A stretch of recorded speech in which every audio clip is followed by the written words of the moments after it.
Venice to Florence, train journey.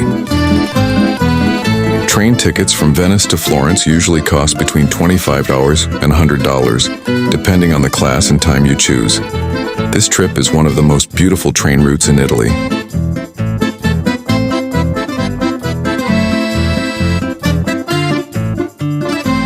The journey takes around 2 hours, connecting two of the country's most iconic cities, Venice, built on water, and Florence, the birthplace of art.